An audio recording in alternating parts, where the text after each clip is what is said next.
Hello friends, welcome to the UPSC analyser. तो आज हम 4 अक्टूबर का इंडियन एक्सप्रेस डिस्कस करेंगे। यहाँ पर जो फर्स्ट न्यूज़ है, आफ्टर पनामा इट्स पेंटोरा। अब क्या इन्वेस्टिगेशन हुई है, उसमें क्या पता चला है, ये सारी चीज़ें आपको फर्स्ट पेज पर इतनी ज़्यादा समझ नहीं आएंगी, लेकिन एक्सप्लेन्ड सेक्शन में पूरा डिटेल में बताया गया है। तो हमें ये जानना ज़रूरी नहीं है कि कौन ऑफशोर ट्रांजेक्शन करता था, किसकी कितने ऑफशोर एंटिटीज़ हैं। हमारे लिए सिर्फ इम्पॉर्टेंट ये है कि इसका मोडस ऑपरेंडी क्या था। तो वो मोडस ऑपरेंडी हम एक्सप्लेन सेक्शन पर अच्छे से हमें समझ आ जाएगा। तो ये सारे न्यूज़ आइटम्स किसी काम के हैं नहीं। तो सबसे पहले हम एक्सप्लेन सेक्शन पर मोडस ऑपरेंडी पढ़ लेते हैं, उसके बाद हम ये सारी न्यूज़ डिस्कस करेंगे कि पेंडोरा पेपर्स क्या हैं, क्या पता चला इस पेंडोरा इन्वेस्टिगेशन में। तो why do the Pandora papers matter, ठीक है। सबसे पहले हम ये पढ़ते हैं। तो पेंडोरा पेपर्स हैं क्या। तो 11.9 मिलियन लीक्ड फाइल्स हैं 14 ग्लोबल कॉर्पोरेट सर्विस फर्म्स द्वारा, विच सेटअप। और इन 14 ये जो ग्लोबल कॉर्पोरेट सर्विसेज फर्म से लगभग इन्होंने 29,000 of the shell companies set up कर रखी हैं और प्राइवेट ट्रस्ट सेटअप करवा रखे हैं।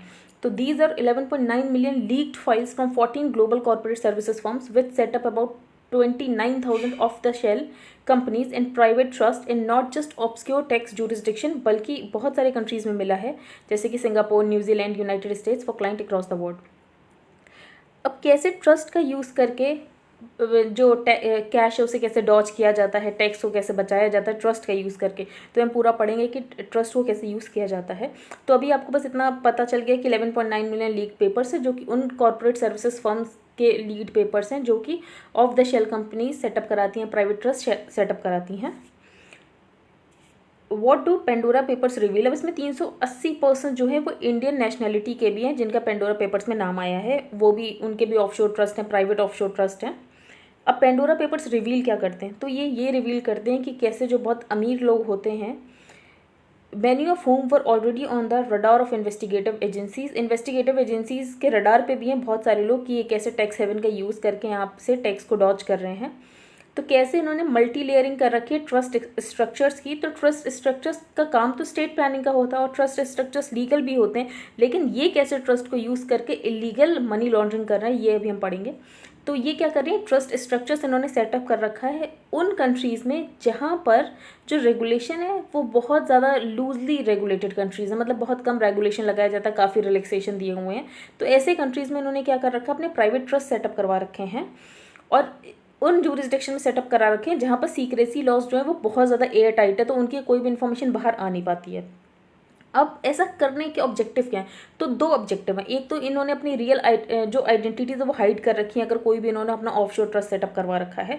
तो ऑफशोर एंटिटीज से ये जो अपने आप को डिस्टेंस कर रहे हैं, उसकी वजह से ये जो टैक्स अथॉरिटीज़ के रडार में बिल्कुल नहीं आ पाते हैं। दूसरी बात ये, टू सेफगार्ड इन्वेस्टमेंट्स। अब इनके कोई अगर ऑफशोर में इन्होंने कुछ प्राइवेट ट्रस्ट में जो डाल दिया है पैसा, अपने पूरे जो मनी है उधर कर दिया है, ट्रांजैक्ट कर दिया है, तो उसकी वजह से फॉर एग्जांपल इनकी कोई कंपनी है, इनकी किसी कंपनी की इंसॉल्वेंसी चल रही है, फॉर एग्जांपल एनसीएलटी में इंसॉल्वेंसी चल रही है, ठीक है। अब यहाँ पर पता चले कि कोई एसेट्स है ही नहीं जो अटैच किए जाए, लेकिन ऐसा तो दिख रहा ऑन द पेपर कि इनके पास कोई एसेट्स नहीं, लेकिन उन्होंने क्या किया, बेसिकली अपने एसेट्स को साइफन ऑफ कर दिया इन प्राइवेट ट्रस्ट में। जैसे अनिल अंबानी जो कह रहे थे कि उनकी नेटवर्थ 0, उनके पास कोई एसेट्स नहीं है जो अटैच किए जा सके, लेकिन अभी पता चला इन पेंडोरा पेपर्स में ही कि उनके पास एसेट्स थे, ऑफशोर एसेट्स थे, जो कि उन्होंने नहीं डिक्लेयर किए थे। तो ऐसे ही कैसे अपने एसेट्स को सेव कर लेते हैं ताकि अगर कभी भी इनकी प्रॉपर्टी अटैच हो तो वहाँ पर इनके एसेट्स अटैच ना हो सकें।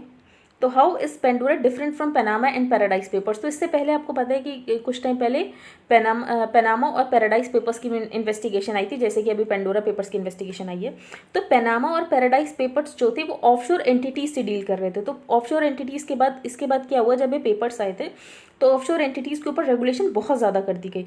तो यहाँ पर कॉर्पोरेट्स ने एक नया वे निकाल लिया, वो नया वे था ट्रस्ट को सेटअप करके। तो the Pandora Papers investigation shows how businesses have created a new normal after countries have been forced to tighten the screws on such offshore entities. तो ऑफशोर एंटिटीज के ऊपर जैसे रूल्स एंड रेगुलेशन टाइटन होना शुरू हुए, तो उसके बाद क्या किया इन कॉर्पोरेट्स ने, अपने यहाँ पर प्राइवेट ट्रस्ट सेटअप करना शुरू कर दिया। तो Pandora Papers pierce the corporate veil and reveals how trust are prolifically used as a vehicle in conjunction with offshore companies. तो अब ऑफशोर कंपनीज के साथ ट्रस्ट को भी यूज़ किया जाता है कि कैसे इन्वेस्टमेंट जो other assets business families hold करते हैं उसके लिए। ये ट्रस्ट बहुत सारे टैक्स हेवन्स में बनाए गए हैं, जैसे कि समोआ, बेलिज, पनामा, इसके अलावा ब्रिटिश वर्जिन आइलैंड्स और इन सिंगापुर। इसके अलावा जो कंट्रीज़ हैं बेसिकली बहुत अच्छी कंट्रीज़ हैं, जैसे कि New Zealand, South Dakota in the US, इन सारे कंट्रीज़ में भी हमें ऐसे ट्रस्ट मिले हैं। अब ट्रस्ट होता क्या है? तो trust can be described as a fiduciary arrangement. तो फिड्यूशरी अरेंजमेंट क्या होता है कि किसी को ऊपर भरोसा होता है तो वो उसको उसका ट्रस्टी बना देता है। तो trust can be defined as a fiduciary arrangement where a third party refer to as a trustee, जिसमें जो तीसरी पार्टी जो ट्रस्टी की तरह काम करती है वो क्या करती है, किसी भी इंडिविजुअल और ऑर्गेनाइजेशन के बिहाफ पर उसकी जो ट्रस्ट पे जो भी प्रॉपर्टी होती है उसको वो मैनेज करती है, ठीक है। और बाद में उस ट्रस्टी की रिस्पॉन्सिबिलिटी होती है कि जो भी चाहता है कि ये बेनिफिशियरी कौन होना चाहिए तो उस बेनिफिशियरी को वो बिक्यूत कर दी जाए, दे दी जाए। तो आई होप आपको समझ आ गया। तो ट्रस्ट क्या है? बेसिकली थर्ड पार्टी को एंगेज कर दिया गया है जो कि सेटलर और बेनिफिशियरी के बीच में काम कर रहा है, प्रोटेक्शन का काम कर रहा है, और उसकी रिस्पॉन्सिबिलिटी है कि डिमाइस के बाद या बिना डिमाइस के भी ये प्रॉपर्टी किसको इनहेरिट होगी उसको देखने की। आगे हम चलते हैं। और ट्रस्ट में 3 पार्टीज होती हैं, जैसे कि मैंने आपको बताया, सेटलर जो कि सेटअप करता है, क्रिएट करता है, ये तो ऑथर्स करता है ट्रस्ट को। ट्रस्टी जो कि एसेट को मैनेज करता है on the behalf of the settler. और बेनिफिशियरी वो होते हैं जिनमें ये बेनिफिट्स आगे जाकर बिक्विथ होने वाले हैं, मतलब उनके कोई भी इनहेरिटर, उनके बच्चे जो भी हो। तो ट्रस्ट कोई भी सेपरेट लीगल एंटिटी खुद में नहीं होती, लेकिन इसका जो लीगल नेचर आता है वो ट्रस्टी के थ्रू आता है। तो at times the settlor appoints a protector. तो यहाँ पर क्या करता है, कभी कभी जो है सेटलर, यहाँ पर अभी मैंने आपको 3 एंटिटीज बताई, एक सेटलर, दूसरा ट्रस्टी और तीसरा बेनिफिशियरी। कभी कभी ट्रस्टी के ऊपर नजर रखने के लिए एक प्रोटेक्टर भी होता है। तो at times the settlor appoints a protector who has the powers to supervise the trustee. तो वो ट्रस्टी को सुपरवाइज करता है, एंड इवन जो प्रोटेक्टर है वो ट्रस्टी को रिमूव भी कर सकता है, नया भी अपॉइंट कर सकता है। तो यहाँ पर 4 एंटिटीज भी कभी कभी हो जाती। एक होता है प्रोटेक्टर जो कि ट्रस्टी को देखता है। आगे चलते हैं। अब क्या ट्रस्ट सेटअप करना लीगल है? हाँ, तो बिल्कुल लीगल है। No. Is setting up a trust in India और one offshore outside the country illegal? तो इलीगल बिल्कुल नहीं है। लीगल है तो Indian Trust Act 1882 legal basis देते हैं कि हाँ ट्रस्ट सेटअप किया जा सकता है। यहाँ तक कि Indian laws offshore legal trust को भी रिकॉग्नाइज करते हैं। तो while Indian laws do not see trust as legal person entity, they do recognise the trust as an obligation of the trustee to manage and use the assets settled in trust for the benefit of the beneficiaries. तो अगर legal है तो investigation किस बात की चल रही है? तो लीगल उसलिए जिन लोगों को जेन्यून स्टेट प्लानिंग करनी होती है, वो चाहते हैं कि किनको इनहेरिट हो उनकी वेल्थ। तो यहाँ पर this is a very valid question. True, there are legitimate reasons for setting up trust. हाँ, ट्रस्ट को सेटअप करने के लिए लेजिटिमेट रीजंस होते हैं। फॉर एग्जाम्पल, किसी को जेन्यून स्टेट प्लानिंग करनी हो, business person can set condition for beneficiaries की बेनिफिशियरी को अगर कोई भी उसकी जो बिक्विथ होगी, जो भी उसकी प्रॉपर्टी है, जो भी उसके पास पैसे वैसे हैं, प्रॉपर्टी वेल्थ, तो वो कैसे बिक्विथ होगी, उसके लिए कौन सी कंडीशन होनी चाहिए। फॉर इंस्टेंस यहाँ पर एक एग्जाम्पल भी दिया है। फॉर एग्जाम्पल, कोई फादर है वो प्रमोटर, उसने अपनी कंपनी में शेयर्स अपने बच्चों में बांट दिए, ठीक है, 4 सिबलिंग्स में। तो फादर प्रमोटर सेट कंडीशंस, और यहाँ पर फादर जो है प्रमोटर, उन्होंने कंडीशन रख दी कि जब इनको डिविडेंड दिया जाएगा शेयर्स से, और साथ ही इनकी ओनरशिप भी होगी शेयर्स पे, लेकिन अगर ये कभी शेयर कल को बेचना चाहें तो सबसे पहले इनको अपने बाकी 3 सिबलिंग्स से पूछना पड़ेगा कि वो तो नहीं खरीदना चाहते। तो यहाँ पर पहले उन 3 सिबलिंग्स का फर्स्ट राइट ऑफ रिफ्यूजल होगा, उसके बाद ही वो किसी और को ऑफर कर सकता है। तो ये सारी चीज़ें कौन इंश्योर करेगा? तो ये सारी चीज़ें ट्रस्टी इंश्योर करेगा। तो this could be within the ensure, this could be to ensure ownership of the enterprise within the family. तो यहाँ पर वो जेन्यून स्टेट प्लानिंग करने की कोशिश कर रहे हैं। जो फादर है वो ये स्टेट प्लानिंग करने की कोशिश कर रहे हैं कि जो भी उनकी ये कंपनी के शेयर्स हो वो उनके परिवार के बीच में रहे, जिसके लिए उन्होंने ट्रस्टी को अपॉइंट कर दिया। तो जेन्युइन स्टेट प्लानिंग देखी। लेकिन ट्रस्ट को सीक्रेट व्हीकल्स की तरह भी यूज़ किया जाता है। कैसे? इल गॉटन मनी को पार करने के लिए, इनकम को हाइड करने के लिए, ताकि टैक्सेस को इवेट किया जा सके, जो वेल्थ है उसको कैसे लॉ इन्फोर्सर से प्रोटेक्ट किया जा सके, insulate it from creditors to whom huge monies are due. अब जैसे कि मैंने आपको बताया कि एनसीएलटी में कोई केस चल रहा है, लेकिन वहाँ पर एक्चुअल एसेट्स दिखेंगे नहीं उस इंसान के इतने कि उसको अटैच किया जा सके, क्योंकि उसने अपने एसेट्स को साइफन ऑफ कर दिया होता है ट्रस्ट में। तो so why a trust setup and why overseas, what else should you know? Overseas trust offer remarkable secrecy. अब ओवरसीज ट्रस्ट इसीलिए ज़्यादा सेटअप किए जाते हैं क्योंकि कुछ ऐसे कंट्रीज है वहाँ पर जो सीक्रेसी वो बहुत ज़्यादा रखते हैं, इसीलिए कोई भी इन्फॉर्मेशन लीक नहीं होती है। तो overseas trust offer remarkable secrecy because of stringent privacy laws in the jurisdiction they operate in. अब इसके अलावा बहुत सारे इंटेंशन पे भी डिपेंड करता है कि ऑफशोर ट्रस्ट जो है उसका क्या इंटेंशन हो सकता है। अगर टैक्स मैंने ये प्रूफ कर दिया और ये एविडेंस ले आए कि हाँ यहाँ पर मेलाफाइड इंटेंट है ट्रस्ट को सेटअप करने का, तो कोर्ट्स क्या कर सकते हैं? कोर्ट्स जो दूसरी जुरिसडिक्शन है उससे इन्फॉर्मेशन के लिए बोल सकते हैं। तो police complaints in Delhi by his foreign investors alleging siphoning of funds to the tune of $100+ million. अभी जो वेल्थ है ये वेल्थ जो ऑफशोर ट्रस्ट में मूव की जाती है तो इसके क्या क्या फ़ायदे हैं। तो सबसे पहले इनहेंस्ड सीक्रेसी, जो कि मैंने आपको बताया कि कुछ कंट्रीज़ ऐसे इंटरनेशनल जूरिसडिक्शन ऐसे हैं जहाँ पर सीक्रेसी बहुत ज़्यादा होती है। Offshore trust offer enhanced secrecy to business person given their complex structures. Income tax department in India can get to the ultimate beneficial owners only by requesting information. तो अगर इनकम टैक्स डिपार्टमेंट को information चाहिए तो उस government से information मांगनी पड़ेगी और उसमें कभी कभी बहुत ज़्यादा टाइम लग जाता है। दूसरा, avoid tax and guise of planning. अब ये बहुत इंपॉर्टेंट पॉइंट है। Business person avoid their NRI children being tax. अब जो बिजनेस पर्सन तो वो चाहते हैं जो उनके बच्चे हैं उनको टैक्स ना देना पड़े, तो वो क्या करते हैं, वो अपने सारे असेट्स को ट्रस्ट में ट्रांसफ़र कर देते हैं। तो जब वो अपने असेट्स को ट्रस्ट में ट्रांसफ़र कर देते हैं तो ownership of the assets rest with the trust. तो अब यहाँ पर जो ओनरशिप है इन सारे एसेट्स की वो ट्रस्ट के पास होगी। तो जो भी उस बिजनेस पर्सन का सन और डॉटर होगी वो सिर्फ बेनिफिशियरी होगा। तो अगर वो सिर्फ बेनिफिशियरी होगा तो उसको कोई टैक्स देने की ज़रूरत ही नहीं है जो भी इनकम आ रही है ट्रस्ट पे। तो ये बहुत इंपॉर्टेंट पॉइंट है कि ये कैसे टैक्स बचाते हैं। तीसरी बात, prepare for state duty eventuality. अब आपको पता है कि पहले इंडिया में स्टेट ड्यूटी लगता था लेकिन फिर बाद में उसे अबॉलिश कर दिया गया था 1985 में, और ये स्टेट ड्यूटी बहुत ज़्यादा होता था, लगभग 85% तक होता था। तो setting up trust in advance business families have been advised will protect the next generation from paying the death और इनहेरिटेंस टैक्स। तो अब इंडिया में तो इनहेरिटेंस टैक्स या डेथ टैक्स नहीं है, लेकिन बहुत सारे कंट्रीज़ में लगभग बहुत ज़्यादा इनहेरिटेंस टैक्स लगता है, लगभग हाई एज 85%। तो उनके इनहेरिटर्स को इतना ज़्यादा टैक्स ना देना पड़े इसलिए ये लोग क्या करते हैं, ट्रस्ट सेटअप करते हैं। तो हर कोई वही पैसे बचा रहा है।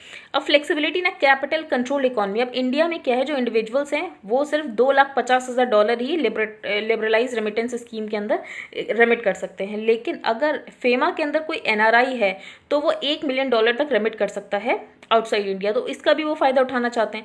फर्दर जो टैक्स रेट्स हैं इंडिया में वो बहुत ज़्यादा हैं, और जो ओवरसीज जुरिसडिक्शन में जो टैक्स रेट है वो लगभग बहुत कम है, लगभग 30% है। तो are much lower than the 30% IT rate in India plus surcharge. तो इंडिया में लगभग जो IT में जो टैक्स जाता है वो लगभग 30% जाता है, वो प्लस सरचार्ज अलग जाता है। लेकिन जो लोअर टैक्स जुरिसडिक्शन है तो वो वहाँ पर वो पैसा अपना एसेट्स इसलिए शिफ्ट कर देते हैं ताकि उनको कम पैसे देने की जरूरत पड़े। अब यहाँ पर एनआरआई एंगल, तो ये काफ़ी इंटरेस्टिंग एनआरआई एंगल।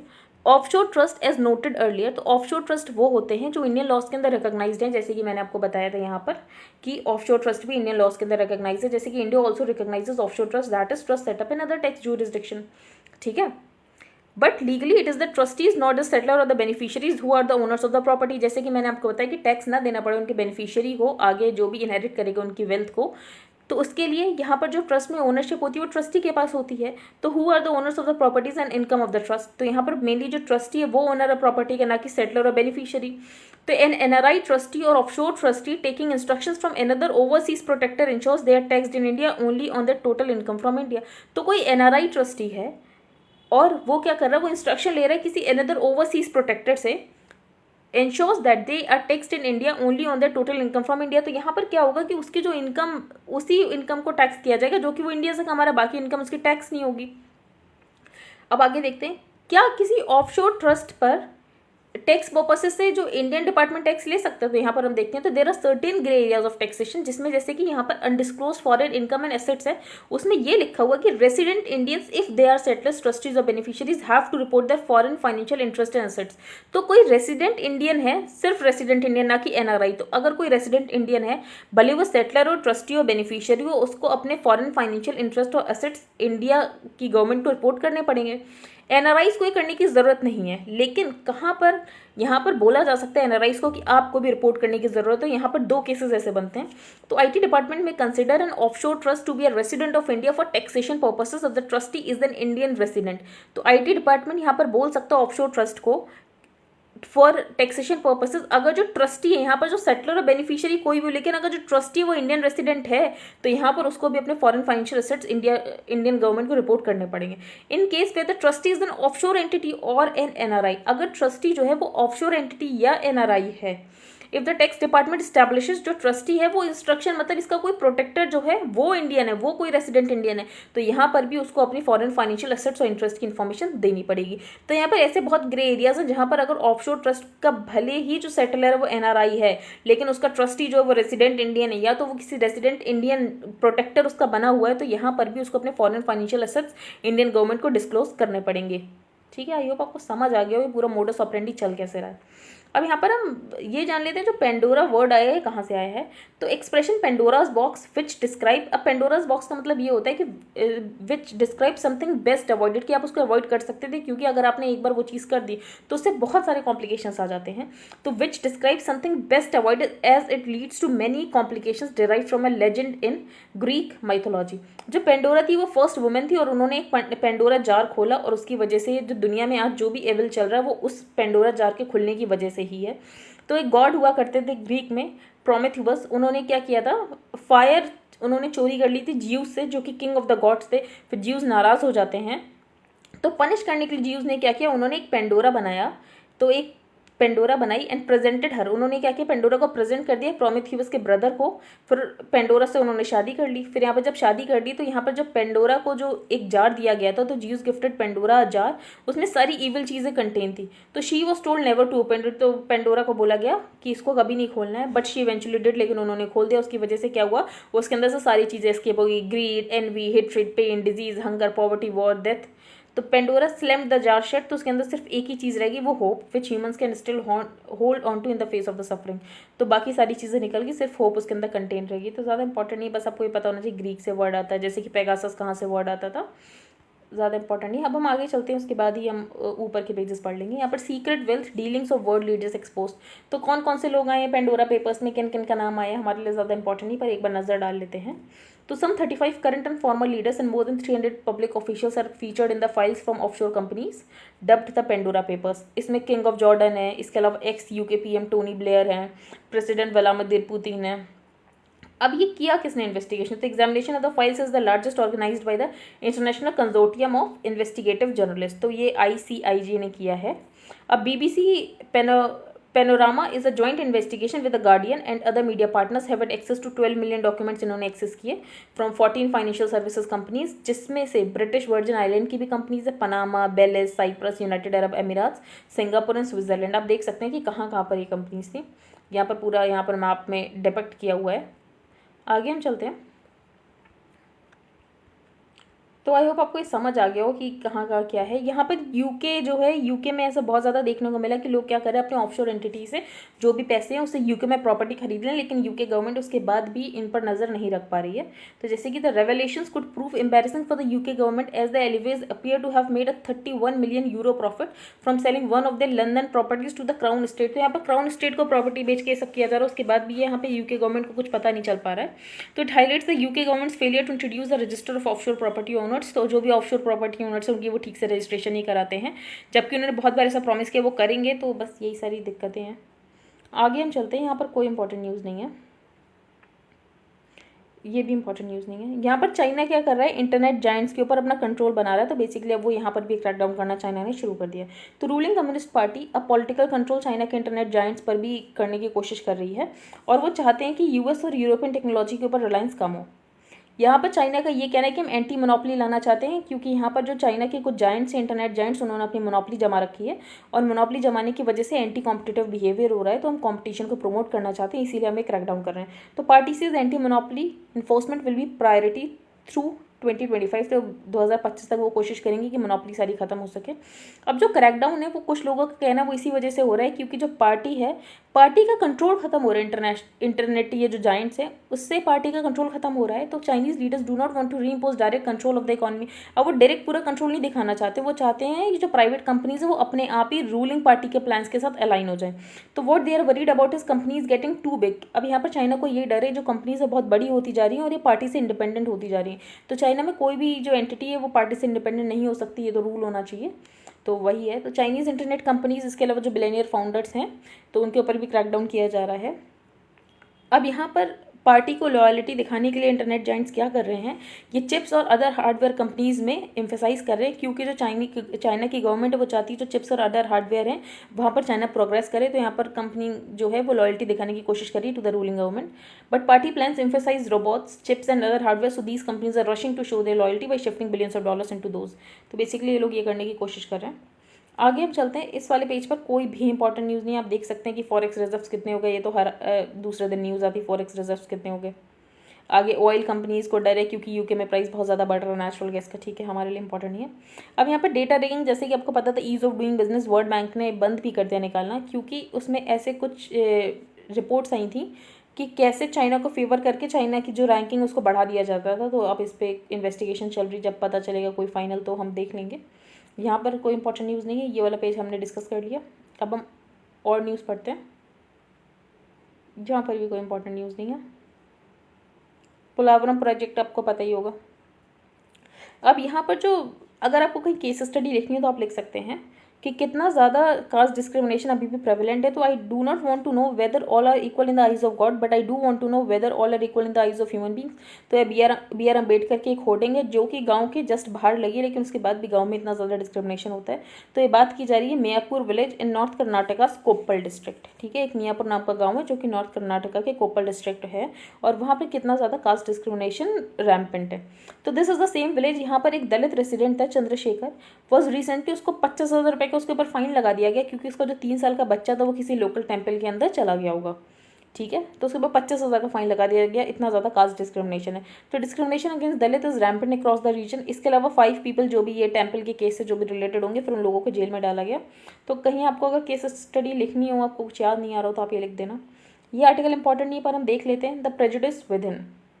अब यहाँ पर सबसे पहले ऑथर ने बोला है अब हर टाइप के जिहाद आ गए हैं, जैसे कि अभी लव जिहाद था, उसके बाद नारकोटिक जिहाद हो गया, ठीक है, इसके अलावा कोरोना जिहाद, लैंड जिहाद, डेमोग्राफिक जिहाद, ठीक है, ऐसे बहुत टाइप के जिहाद हैं। तो ये बस एक बिल्डअप करने की कोशिश की जाती है ताकि कम्युनिटी के अगेंस्ट हेट्रेड हो सके, ऐसा कुछ है नहीं अगर फैक्ट्स के बेसिस पे जाया जाए तो। But the damage had been done, a new wave of Islamophobia hit the world second largest and most diverse Muslim population. अब यहाँ पर ऑथर का ये भी कहना है, ये जो एलिट्स होते हैं ये क्या करते हैं, ये एक दो ऐसे स्टेटमेंट दे देंगे ताकि मुस्लिम कम्युनिटी के अगेंस्ट हेट्रेड हो जाए, और उसके बाद ये क्या करेंगे, ये तो पीछे हट जाएंगे, ये अपना नॉन पार्टीशन एटीट्यूड दिखाना चाहते हैं, हमारे लिए तो सारी कम्युनिटी बराबर है। तो यहाँ पर उन्होंने एग्जाम्पल दिया है नसरुद्दीन शाह का, और दूसरा एग्जाम्पल उन्होंने दिया है जावेद अख्तर का। तो यहाँ पर जैसे शाह ने ये बात बोल दी थी कि some sections of Indian Muslim celebrating the Taliban return is as dangerous as the Taliban take over of Afghanistan, कि कुछ लोग इंडिया में जश्न मना रहे हैं कि कैसे तालिबान का टेक ओवर बहुत अच्छी बात है, तालिबान का रिटर्न बहुत अच्छी बात है। तो यहाँ पर उन्होंने सम सेक्शन बोल दिया। अब लोग तो नहीं आइडेंटिफाई कर सकते ना कि सम सेक्शन में कौन से मुस्लिम्स हैं, तो यहाँ पर सबके अगेंस्ट एक हेट्रेड बिल्डअप हो जाता है। तो ऑथर ने बेसिकली ये बताने की कोशिश की है। तो no attempt was made to muse on the fact that present-day Muslims are the proud descendants of those who in 1947 not just chose a secular democratic India over an Islamic Pakistan। तो India में जो Muslims रह रहे हैं वो Muslims हैं जिन्होंने 1947 में इंडिया को चुना, ना कि पाकिस्तान को। यहाँ तक कि इंडियन काउंसिल एक्ट 1909 में जब सेपरेट इलेक्टोरेट ऑफर किया गया था, तो बाद में मुस्लिम्स ने अपना सेपरेट इलेक्टोरेट तक जाने दिया क्योंकि वो बस इंडिया से मिलना चाहते थे। तो यहाँ पर ये बात बोली गई है। The situation has not change since then. अब ऑथर ने बोला है सेपरेट इलेक्टोरेट भी यहाँ पर इन्होंने गिव अप कर दिया, और मुस्लिम्स जो हैं उनका रिप्रेजेंटेशन लगातार लोकसभा में डिमिनिश हुआ है। तो between 1918 2014 the representation of Muslim MPs in the Lok Sabha has diminished by nearly 2/3 even as the share of Muslims in the population rose during the same period, ठीक है। अब गिवन दिस रियलिटी, जो मुस्लिम elite के members हैं वो क्या करते हैं, ऐसे ओकेजनल मुस्लिम बैशिंग कर देंगे अपनी नॉन पार्टीशन दिखाने के लिए कि हमारे लिए तो सारी कम्युनिटीज़ एक जैसी ही हैं, हम किसी कम्युनिटी के प्रति बायस्ड नहीं है, और उसकी वजह से क्या होता है जो लार्ज मुस्लिम पॉपुलेशन उसे सहना पड़ता है। अब ये आर्टिकल काउंटिंग द किसान, यहाँ पर ऑथर ने बताया है कि हम अलग अलग टेक्निक के थ्रू यहाँ पर फार्मर्स की जब काउंटिंग करते हैं तो हर बार अलग अलग डेटा क्यों आता है, तो यहाँ पे मेथडोलॉजी बहुत अलग है, इसकी वजह से हमें वाइड गैप देखने को मिलता है। जैसे कि लास्ट एग्रीकल्चर सेंसस जो कि 2015-16 में हुआ था, उसमें ऑपरेशनल होल्डिंग्स जो इंडिया में वो 146.45 मिलियन है। प्रधानमंत्री किसान सम्मान निधि में जो पैसे दिए जाते हैं वो 110.94 बिलियन बेनिफिशियरीज को दिए जाते हैं, तो 110.94 मिलियन बेनिफिशियरीज को यहाँ पर पैसे दिए जाते हैं, ठीक है। तो इन दोनों नंबर में आपने डिफरेंस देख लिया। तीसरा, जो national statistics officers situation assessment of agriculture house holds report for 2018-19, उसमें ये पता चला है जो इंडिया के एग्रीकल्चर हाउस होल्ड्स हैं तो 93.09 मिलियन है। तो ये नंबर इतने ज़्यादा डिफरेंट क्यों, एक से आपको पता चला एग्रीकल्चर सेंसस से कि 146.45 मिलियन है, प्रधानमंत्री किसान सम्मान निधि से आपको 110.94 मिल रहा है, फिर यहाँ पे आपको ये जो सहा है national statistics officers situation assessment of agriculture house holds, तो यहाँ पर जो एनएसओ ने ये किया सहा रिपोर्ट, इसमें 93.09 मिलियन मिल रहा है। तो इतना ज़्यादा वाइड गैप क्यों, तो this wide variety is largely to do with methodology. तो यहाँ पर सबकी मेथडोलॉजी इतनी ज़्यादा डिफरेंट है कि इसमें इतना ज़्यादा डिफरेंस देखने को मिल रहा है। जो एग्रीकल्चर सेंसस है वो क्या करता है तो agriculture census looks at any land use even partly for agriculture production. तो कोई लैंड अगर सिर्फ उसका थोड़ा जो पार्ट है वही एग्रीकल्चर प्रोडक्शन के लिए यूज़ किया जाता है तो ये उसको भी इंक्लूड कर लेते हैं। और लैंड ज़रूरी भी नहीं है कि जो पर्सन उसको कल्टीवेट करा उसके द्वारा ओन किया जाए, ठीक है। तो यहाँ पर हमें एग्रीकल्चर सेंसस की मेथोडोलॉजी पता चल गई। जो शाह रिपोर्ट है ऑन द अदर एंड वो क्या करती है, फॉर एग्जाम्पल एक कोई फैमिली उसके पास अलग अलग जगह लैंड है तो वो सारे लैंड को क्या करेगी, कंबाइन करके एक ही उसकी वो ऑपरेशनल होल्डिंग मान लेगी। तो members of a household में farm different lands while the census treats each of them as separate holdings. यहाँ पर जो सेंसस होगा वो तो हर लैंड होल्डिंग को अलग ट्रीट करेगा, लेकिन जो सहा होगा वो क्या करेगा, इन सारे लैंड्स को as a single production unit करेगा। इसलिए सहा में हमें थोड़े कम दिखते हैं एग्रीकल्चर ऑपरेशनल जो होल्डिंग्स है वो। तो यहाँ पर आपको समझ आ गया होगा कि दोनों की मेथोडोलॉजी में थोड़ा डिफरेंट है, उसकी वजह से हमें ऐसा देखने को मिलता है, ठीक है। तो अगर सहा से जाओ तो इंडिया के ऑफिशियल फार्मर्स का जो नंबर है वो 93 मिलियन है, ठीक है। क्योंकि यहाँ पर एग्रीकल्चर हाउस होल्ड्स में उन्होंने बहुत ज़्यादा कंडीशन लगा रखी है कि किसको हम एग्रीकल्चर हाउस होल्ड्स मानेंगे।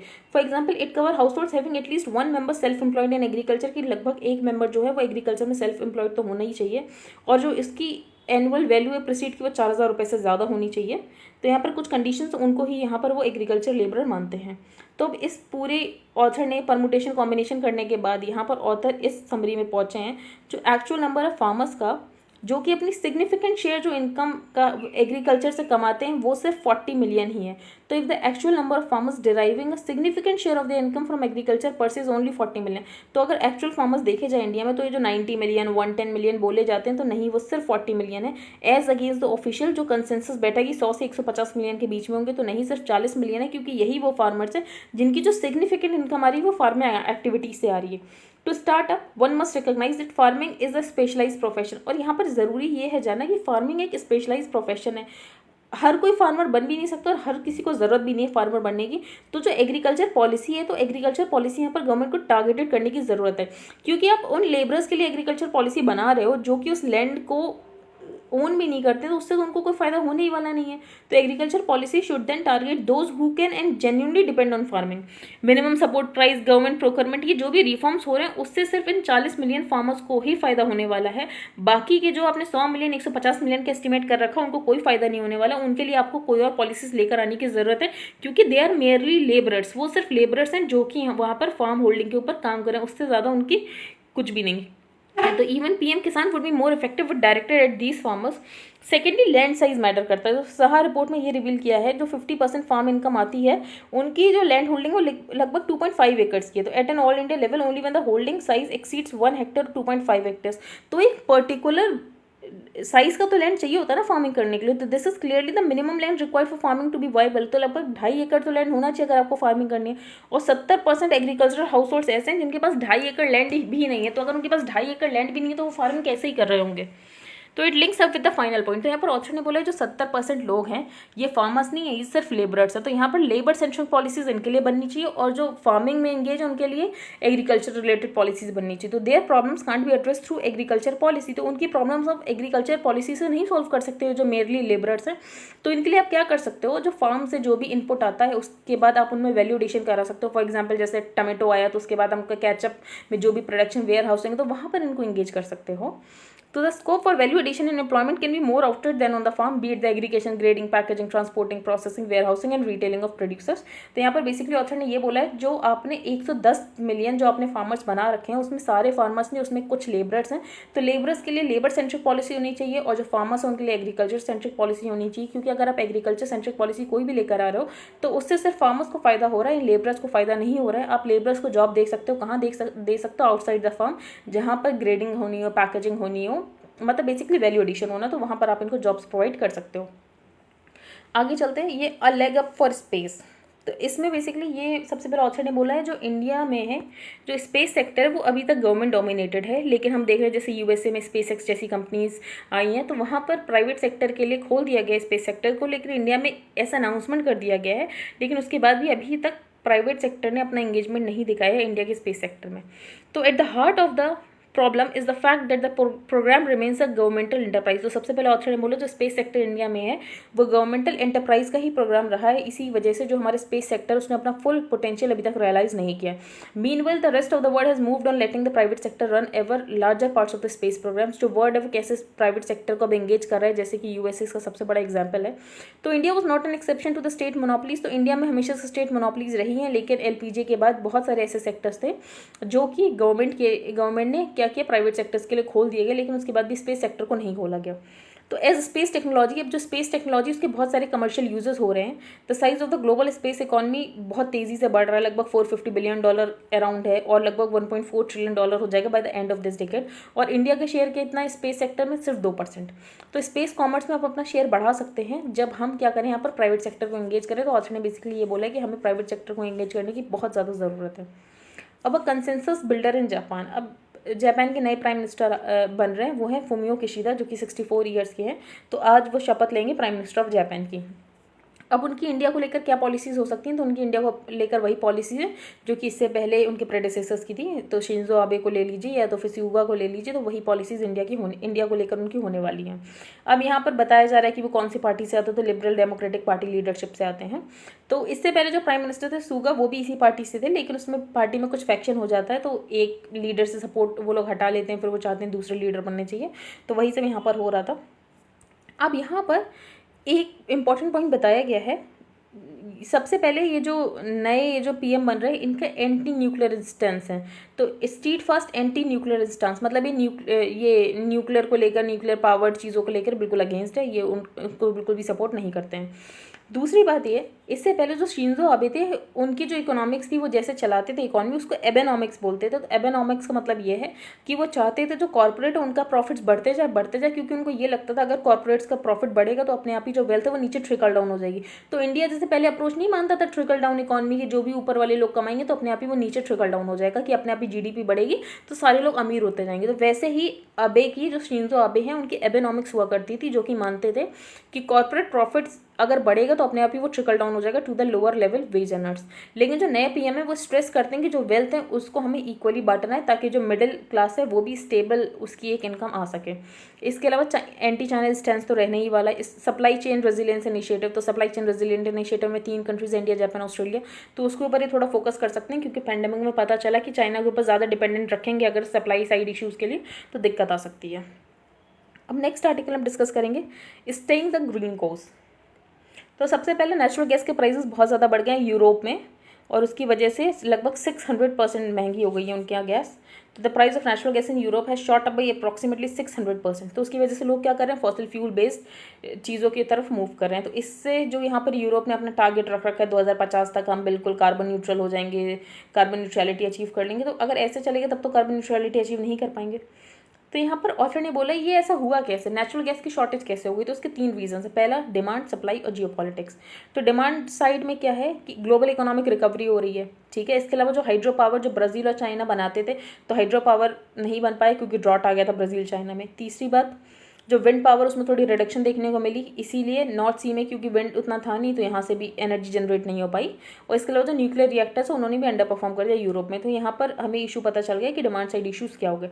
अब सप्लाई साइड इशूज़ क्या हो गए, तो ये आपको पता होगा कि यहाँ पर जो टेक्सास में बहुत ज़्यादा ऐसे फ्रोज हो गया था सब कुछ, तो उसकी वजह से गैस वेल्स भी फ्रोज हो गए। अगर गैस वेल्स फ्रोज हो गए तो जो यूएस एलएनजी एक्सपोर्ट करता है यूरोप को, वो नहीं कर पाए। और तीसरी बात, रशिया, जो यूरोप की नेचुरल गैस की रिक्वायरमेंट है वो रशिया ही पूरी करता है। तो रशिया लगभग 40% जो है यूरोप की गैस रिक्वायरमेंट पूरी करता है। इससे ज़्यादा भी कर सकता है रशिया, लेकिन रशिया क्या करता है, रशिया बस यूरोप को दिखाना चाहता है अपनी इंपॉर्टेंस की मैं कितना ज़्यादा इंपॉर्टेंट हूँ। अब ये आपको पता होगा कि नॉर्थ स्ट्रीम 2 गैस पाइपलाइन जो कि रशिया से जर्मनी तक बनने वाली थी, तो बहुत सारे यूरोपियन कंट्रीज इसके अगेंस्ट थे, क्योंकि यहाँ पर क्या किया था, रशिया ने क्रीमिया का एनेक्सेशन कर लिया, तो उस वजह से नाराज़ होकर ये लोग अभी तक चाहते थे कि ये जो डील है वो ना हो पाए। तो यहाँ पर बस रशिया ये दिखाना चाहता है कि ये जो कंट्रीज है यूरोपियन यूनियन वाले जो अपनी इतनी इंपॉर्टेंस दिखाते हैं वो एक्चुअली रशिया पे ही डिपेंडेंट है। तो US has been an opponent of the pipeline on the ground, it strengthens Russia's leverage over Europe. In consequence EU has not yet approved its operationalisation. तो यहाँ पर इसी वजह से यहाँ पर जियो पॉलिटिक्स के चलते भी यहाँ पर नेचुरल गैस की कमी देखने को मिल रही है। तो यहाँ पर पॉपुलिस्ट रिस्पॉन्स तो यही होगा कि यहाँ पर गवर्नमेंट गवर्नमेंट बोल दे ठीक है फ्री रहना, जिसको जितनी नेचुरल गैस बनानी बनाओ, नहीं तो नहीं बनानी तो ऑयल और गैस के ऊपर मूव कर जाओ, मतलब फॉसिल फ्यूल्स के ऊपर मूव कर जाओ। लेकिन ऑथर ने बोला अगर हमें ग्रीन एनर्जी को ट्रांजिशन करना है तो हमें लोगों को ऐसे इंसेंटिव देने की ज़रूरत है, ऐसे सस्टेनेबल रिस्पॉन्स बनाने की ज़रूरत है ताकि एनर्जी एफिशिएंसी हो सके, डिमांड कंजर्वेशन को इंटेंसीफाई किया जा सके, और कैसे कोल के ऊपर लोग स्विच ना करें, उसीलिए हमें गवर्नमेंट को इन्वेस्ट करने की ज़रूरत है बैटरी और स्टोरेज टेक्नोलॉजी में। तो वर्ल्ड लीडर्स अभी कॉन्फ्रेंस ऑफ पार्टीज 26 के लिए असेंबल होंगे ग्लासगो में, ग्लासगो भी यूके में है, तो वहाँ पर इसके बारे में डिस्कशन हो सकता है। तो आई होप आपको समझ आ गया हो, जो नेचुरल गैस के प्राइसेस है वो यूरोप में बहुत ज़्यादा बढ़ रहा है, लगभग 600% बढ़ गए। तो उसके 3 रीजन है, डिमांड, सप्लाई और तीसरा जियोपॉलिटिक्स। तो डिमांड तो ज़्यादा इंपॉर्टेंट नहीं है क्योंकि वही विंड पावर कम हुई तो उसकी वजह से कम जनरेशन हुआ, हाइड्रो पावर कम हुई उसकी वजह से कम जनरेशन हुआ। जो सप्लाई साइड इश्यूज है उसमें जो यूएस है वहाँ पर फ्रोज हो गए थे गैस वेल्स, जिसकी वजह से यूरोप को ये लोग एलएनजी नहीं सप्लाई कर पाए। तीसरी बात यहाँ पर रशिया का पॉइंट बहुत इंपॉर्टेंट है, रशिया चाहता तो सप्लाई कर सकता है पर वो नहीं सप्लाई कर रहा है क्योंकि वो यूरोप को दिखाना चाहता है कि रशिया कितने ज़्यादा इंपॉर्टेंट है उनके नेचुरल गैस को लेकर। आगे हम चलते हैं, ये यहाँ पर जैकी श्रॉफ भी इसके अंदर इंक्लूडेड है, हम ये नहीं पढ़ेंगे कि पेंडोरा पेपर्स में किन किन का नाम है, ये हमारे लिए बिल्कुल इंपॉर्टेंट नहीं है। ये सब आप देख सकते हैं, सारे न्यूज़ आइटम्स वही हैं, इकबाल मिर्ची इनका भी नाम है, इसके अलावा समीर थापर जो भी हैं। बिफोर नीरव फ्लड, तो नीरव मोदी की बहन ने भी ऑफशोर फर्म ट्रस्ट प्रोटेक्टर की तरह काम कर रही थी। अडानी ब्रदर्स भी हैं, जो भी है हमारे लिए इंपॉर्टेंट नहीं है, हम आगे चलते हैं। इस पेज पर भी कोई इंपॉर्टेंट न्यूज़ नहीं है, और फर्स्ट पेज पर तो वही न्यूज़ है जो कि मैंने आपको पढ़ा रखा है। तो पेंडोरा पेपर्स इन्वेस्टिगेशन में ये पता चला, इंडियन एक्सप्रेस ने मिलकर की होगी, तो show several cases of big ticket loan defaulters. तो जो बिग टिकट लोन डिफॉल्टर्स जिन्होंने इतना ज़्यादा लोन डिफॉल्ट कर रखा और उन्होंने अपने आप को बैंकरप्ट बता दिया कि हम बैंकरप्ट हो गए हैं, हमारे पास कोई पैसा नहीं है, तो उन्होंने रिकवरी ट्रिब्यूनल्स के सामने अपने आप को बैंकरप्ट डिक्लेयर कर दिया है। लेकिन अभी पता चला कि लगभग उनके पास बिलियंस ऑफ डॉलर्स हैं जो कि उन्होंने ऑफशोर एंटिटीज़ अब्रॉड में ट्रांसफ़र कर रखे हैं। तो ये सारी चीज़ें पता चली हैं। अब several offshore entity owners even in India have found means to adapt to the post Panama paper scenario. तो आपको पता होगा जब पनामा इन्वेस्टिगेशन हुई थी तब भी पता चला था कि ये जो कॉर्पोरेट है कैसे ऑफशोर वर्ड को यूज़ कर रहे हैं, ऑफशोर एंटिटीज़ का यूज़ करके कैसे डॉच कर रहे हैं पैसों को। उसके बाद इन्होंने एक नया मेथड निकाल लिया ट्रस्ट के थ्रू। तो स्पोर्ट्स आइकन सचिन तेंदुलकर, इनका भी पनामा पेपर्स में नाम आया था। उसके बाद इन्होंने क्या किया था कि अपने जो भी इनके पनामा पेपर्स में जो भी इनके ऑफशोर एंटिटीज़ का पता चला था, इन्होंने उसको लिक्विडेट करा दिया था। ठीक है, इसके अलावा और भी प्रोमिनेंट इंडियंस और एनआरआईज हैं जो कि जिनका नाम आया था। तो evidently Indian businessmen have been setting up plethora of offshore trust. तो इंडियन बिजनेसमैन बहुत सारे ऑफशोर ट्रस्ट को सेटअप कर रहे हैं ताकि जो उनकी वेल्थ है उसको वो इंसुलेट कर सकें फ्रॉम द क्रेडिटर्स, ताकि कभी वो बैंकरप्ट होते हैं तो उनकी ये वाली वेल्थ को कोई टच ना करे और ये वाली वेल्थ कभी अटैच ना हो पाए। ठीक है, तो ये लोग टैक्स हेवंस में ऑफशोर एंटिटीज़ के थ्रू सब कुछ रेगुलेट कर रहे थे। अब इसमें बहुत सारे पॉलिटिकली एक्सपोज पर्सन का भी नाम आया है, जैसे कि कोई MLA MP, farmer MLA MP, इसके अलावा आईआरएस ऑफिसर्स, तो ये सारे लोग भी हैं, सीनियर आर्मी ऑफिसर। तो आई होप आपको आज का न्यूज़पेपर समझ आ गया हो। If you like the video then please like share and subscribe. Thank you and have a nice day.